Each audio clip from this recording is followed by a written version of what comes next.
Hi అండి, అందరికీ నమస్తే. అందరూ ఎలా ఉన్నారు? నేనైతే చాలా బాగున్నాను. మీరందరూ కూడా ఆనందంగా ఆరోగ్యంగా ఉండాలని ఆ దేవుని మనస్ఫూర్తిగా కోరుకుంటున్నాను. ఈరోజు కూడా ఒక మంచి వీడియోతో మీ ముందు తీసుకొచ్చాను. ఎంతో ఉపయోగపడుతుందని నేను అనుకుంటున్నాను. ఈరోజు వీడియోలో ఆ లక్ష్మీదేవి అమ్మవారికి ఎంతో ఇష్టమైన రోజు. ఎందుకంటే శుక్రవారంతో కూడిన అమావాస్య రెండు కలిసి వచ్చిన రోజు కాబట్టి అమ్మవారికి పూజ చేసినట్లయితే ఇంట్లో ఉన్న ఆర్థిక సమస్యలతో పాటు అప్పులు, రుణ బాధలు, ఎలాంటి సమస్యలున్నా కూడా తీరిపోతాయి. మీ ఇంట్లో ఉన్న జ్యేష్ఠలక్ష్మిని బయటికి పంపించాలన్నా జ్యేష్ఠ అమావాస్య రోజున తప్పకుండా లక్ష్మీదేవికి ఆహ్వానం పలకాలి. అయితే ఈరోజు అమ్మవారి దగ్గర ఒక ముఖ్యమైన దీపం వెలిగించాలండి. అలాగే ఒక వస్తువుని ఇంటికి తెచ్చుకొని పెట్టుకుంటే చాలా మంచి రోజు కూడా ఈరోజు. అందులో ఇలాగా ఒక వస్తువు మనం తెచ్చిపెట్టుకున్నట్లయితే అమ్మవారి అనుగ్రహం తప్పకుండా లభిస్తాయి.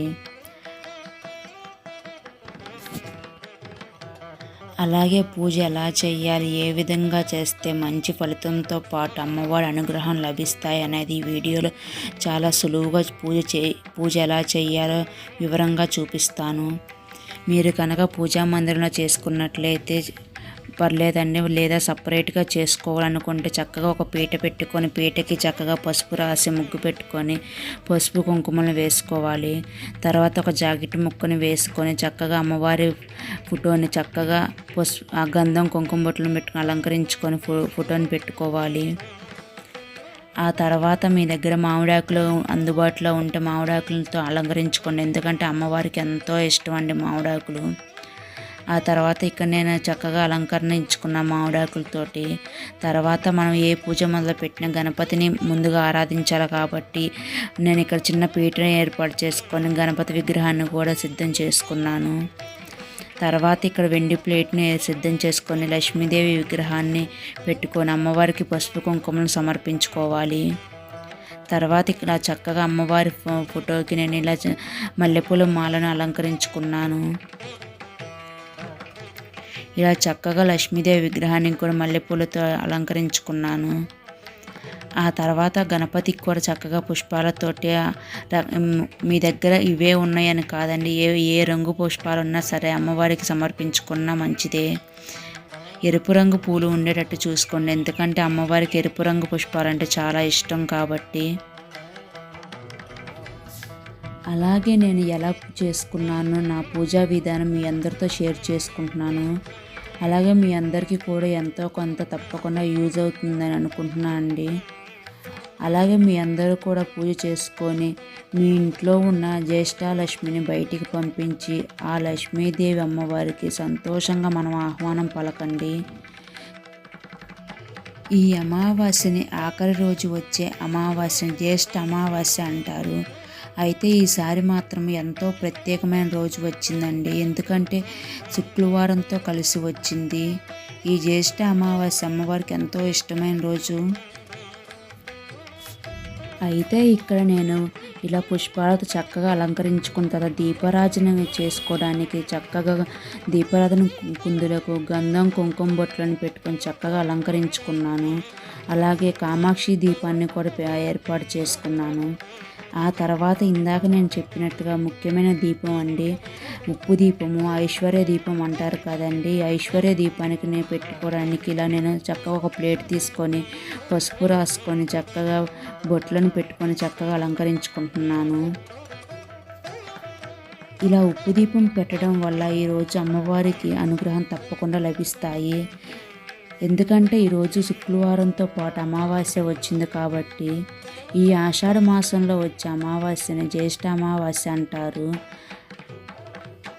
ఇలా చక్కగా మీరు కనుక ముందుగా ఎవరైనా ముందు ఎప్పుడూ పెట్టుకోకుండా ఇప్పుడే మొదటిసారిగా ఉప్పు దీపం పెట్టుకున్నట్లయితే చక్కగా ఒకటి మట్టి ప్రమిద, అంటే పెద్ద సైజు ఉన్న మట్టి ప్రమిదను తీసుకోవాలని ఇలా తీసుకొని మొత్తం పసుపు రాసుకొని కుంకుమ బొట్లను పెట్టుకొని సిద్ధం చేసుకోవాలి. ఆ తర్వాత 2 చిన్న మట్టి ప్రమిదలను కూడా తీసుకోవాలి. ఇలా 2 చిన్న మట్టి ప్రమిదలకు కూడా ఇలాగా ఒక చిన్న మట్టి ప్రమిదకి మొత్తం పసుపుని రాసుకోవాలండి. గ్యాప్ లేకుండా, ఎక్కడా కూడా గ్యాప్ లేకుండా నిండుగా పసుపుని రాసుకోవాలి. ఇలా రాసుకున్న తర్వాత ఈ మట్టి ప్రమిదకి కూడా చక్కగా కుంకుమ బొట్లను పెట్టుకోవాలి. ఈ రెండవ మట్టి ప్రమిదకి కూడా లోపల పక్క కూడా మొత్తం రాసుకోవాలండి పసుపుతో. ఇలా చక్కగా 3 కుంకుమ బొట్లను పెట్టుకొని సిద్ధం చేసుకోవాలి.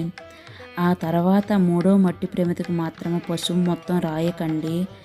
ఇట్లాగా అంచున అంటే చివర్లు ఉంటాయి కదండి, ఆ చివరన రాసుకొని బయట పక్క మాత్రమే రాసుకోవాలి, లోపల పక్క రాసుకోకూడదు. ఎందుకంటే మనం దీపారాధన చేసినప్పుడు దీపారాధన అనేది చక్కగా వెలగదండి, మళ్ళీ కొండెక్కుతూ ఉంటుంది. ఇలా బయట పక్క రాసుకొని చక్కగా దీనికి కూడా 3 కుంకుమ బొట్లను పెట్టుకోవాలి.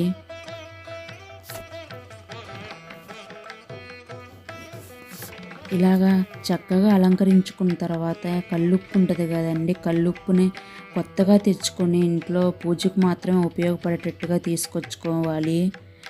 ఈ కల్లు ఉప్పుని తీసుకొని మనము మొదటిగా దేనికైతే మనము పసుపు రాసుకొని కుంకుమ బొట్లను ఏర్పాటు చేసుకున్నాం, ఆ పెద్ద సైజు మట్టి ప్రమిదికి కల్లు ఉప్పుని బాగా నింపుకోవాలి.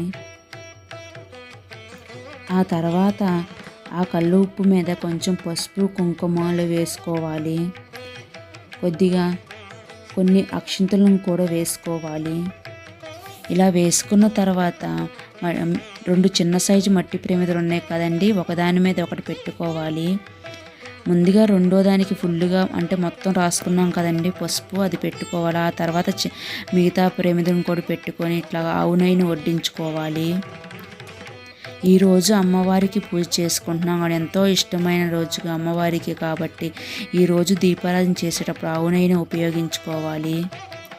మీ దగ్గర అందుబాటులో లేకపోతే నువ్వుల నూనెను ఉపయోగించుకోండి. అమ్మవారికి ఆవు నెయ్యి అంటే చాలా ఇష్టం కదండి, అందుకని ఇక్కడ నేను ఆవు నెయ్యిని ఉపయోగించుకున్నాను.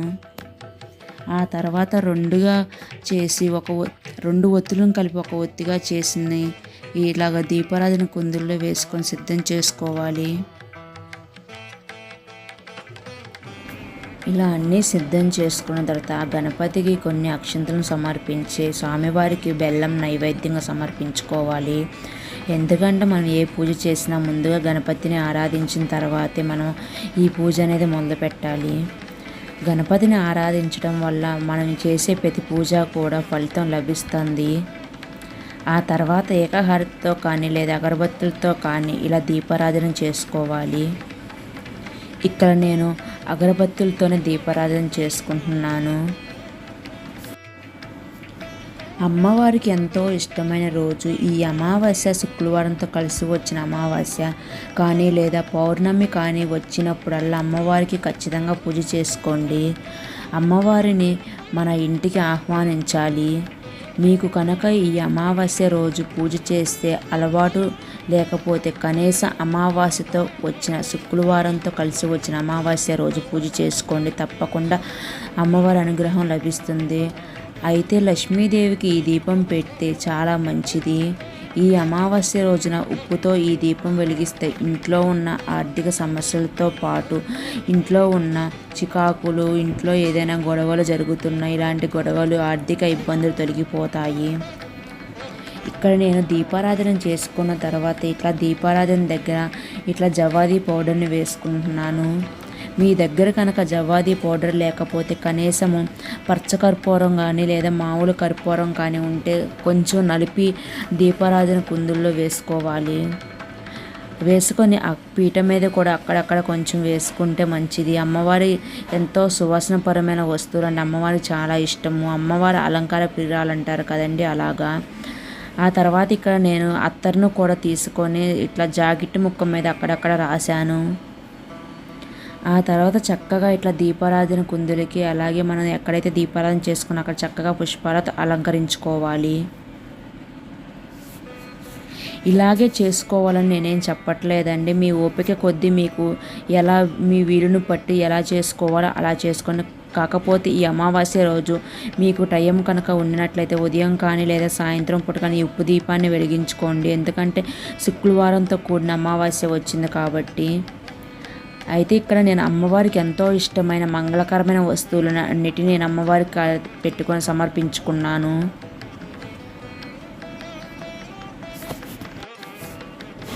ఆ తర్వాత నేను అమ్మవారికి అష్టోత్తరం పూజ కూడా ప్రారంభించుకున్నాను.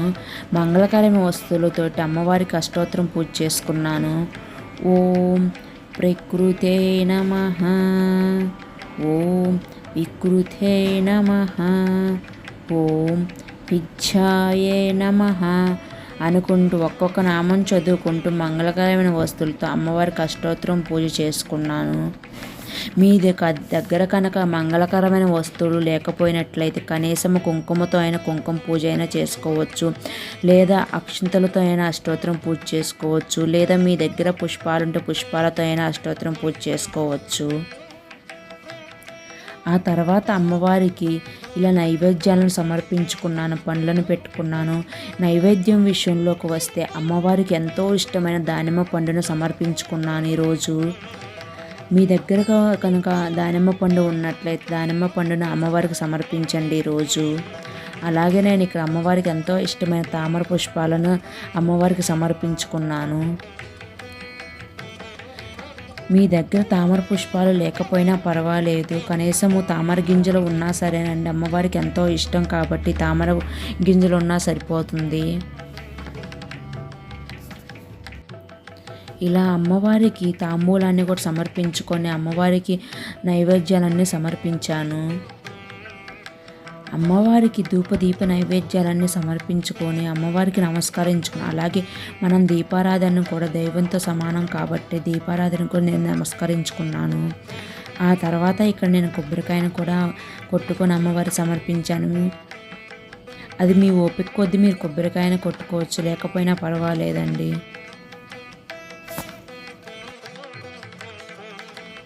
ఆ తర్వాత మనం దీపారాజన చేసిన దగ్గర కొన్ని అక్షరాలను తీసుకొని వేసుకొని అమ్మవారికి నమస్కారం చేసుకోవాలి. ఆ తర్వాత ఇక్కడ నేను అమ్మవారికి పచ్చకర్పూరంతో హారతి సమర్పించుకున్నాను. అమ్మవారికి పూజ అంటే పెద్ద పెద్ద పూజలు చేయవలసిన పని లేదండి. చక్కగా అమ్మవారి ఫోటో పెట్టుకొని మీకు తోచిన విధంగా పూజ చేస్తే సరిపోతుంది. అలాగే అమ్మవారికి ఈరోజు నైవేద్యంగా దానిమ్మ పండు అమ్మవారికి సమర్పిస్తే మంచిది. ఈ పూజ అనేది ఉదయం అంటే తెల్లవారుజామున చేసుకుంటే చాలా మంచిది, లేదా మాకు తెల్లవారుజామున చేయడం కుదరదు అంటారా, అయితే సాయంత్రం సమయంలో ఈ పూజ చేసుకొని చక్కగా ఈ ఉప్పు దీపం వెలిగించుకోవచ్చు. ఈ ఉప్పు దీపం ఏ సమయంలో వెలిగించాలంటే సాయంత్రం 6 గంటల నుండి 7 గంటల వరకు వెలిగించుకోవాలి. ఈ అమావాస్య రోజు ఇలా చేయడం వల్ల ఇంట్లో ఉన్న సమస్యలు పోవడమే కాకుండా నెగిటివ్ ఎనర్జీ కూడా పోతాయి, ఎలాంటి సమస్యలు ఉన్నా తీరుతాయి. అయితే లక్ష్మీదేవిని సంపదకు దేవతగా భావించాలి. శుక్రవారం లక్ష్మీదేవి అంకితం చేయబడినటువంటి రోజు. ఎవరైతే లక్ష్మీదేవిని పూజిస్తారో వారిపై లక్ష్మీదేవి కటాక్షం తప్పకుండా ఉంటుంది. లక్ష్మీదేవిని నిత్యం పూజించినట్లయితే జీవితంలో ఎప్పుడూ కూడా సంపదకు కొరత ఉండదు, అలాగే ఆర్థిక సమస్యలు ఉండవు. ఆ తల్లి చల్లని చూపు మనందరి మీద ఉండాలని మనస్ఫూర్తిగా కోరుకుంటున్నాను. అలాగే మీ అందరితో ఈ విధంగా నేను పూజ చేసుకొని మీ అందరితో షేర్ చేసుకున్నాను. నా పూజా విధానం ఎలా ఉందో తప్పకుండా కామెంట్ చేయండి. ఈ పూజ నేను మీతో షేర్ చేసుకున్న అక్కడ మీకు కూడా ఎంతో కొంత యూజ్ అవుతుందని నేను నమ్ముతున్నాను. మన వీడియో కనుక నచ్చినట్లయితే ప్లీజ్ లైక్ చేయండి, షేర్ చేయండి, సబ్స్క్రైబ్ చేసుకోండి. థ్యాంక్ యూ ఫర్ వాచింగ్ అండి. బాయ్.